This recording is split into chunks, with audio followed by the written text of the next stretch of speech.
Hello friends, మీరు ఇక్కడ ఈ చూస్తున్న ఈ పుష్కర్ ఘాట్ వచ్చేసి మనకు సరస్వతి పుష్కర్ ఘాట్. యాక్చువల్గా ఇది మాదేపూర్, కాళేశ్వరం, జయశంకర్ భూపాలపల్లి డిస్టిక్లో ఉంది.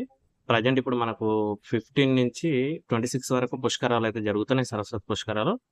మీరు ఈ యొక్క పుష్కరాలు విజిట్ చేయాలంటే మీరు వరంగల్ త్రూ, హైదరాబాద్ వాళ్ళు అయితే వరంగల్ త్రూ జయశంకర్ భూపాలపల్లి ఈ విధంగా కాళేశ్వరంకి అయితే చేరుకోవచ్చు.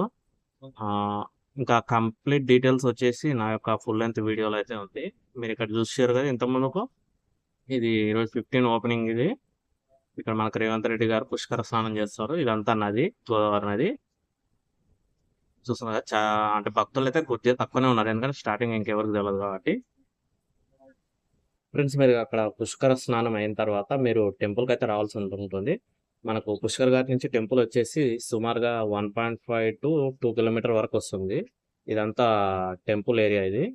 ఈ యొక్క ఆలయానికి చాలా గొప్ప చరిత్ర ఉంది. ఆ ఆ యొక్క డీటెయిల్స్ తెలుసుకోవాలంటే మీరు ఇక్కడ డిస్క్రిప్షన్లో కింద ఫుల్ లెంత్ వీడియో ఉంటుంది, చూడండి. చూసి అదేవిధంగా మీకు నచ్చినట్టయితే సబ్స్క్రైబ్ చేయండి, వేరే వాళ్ళకు కూడా షేర్ చేయండి, ఫ్రెండ్స్ ఫ్యామిలీస్కి.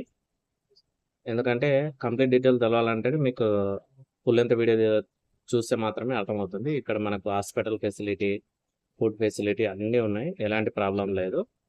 అందుకనే ఈ టైం లోపల పుష్కర్ ఘాట్కి వెళ్ళి పుష్కర స్నానం చేయండి, ఎందుకంటే 12 సంవత్సరాలకు ఒకసారి మాత్రమే వస్తుంది. ఈ వీడియో మీకు నచ్చినట్టయితే ప్లీజ్ సబ్స్క్రైబ్, షేర్.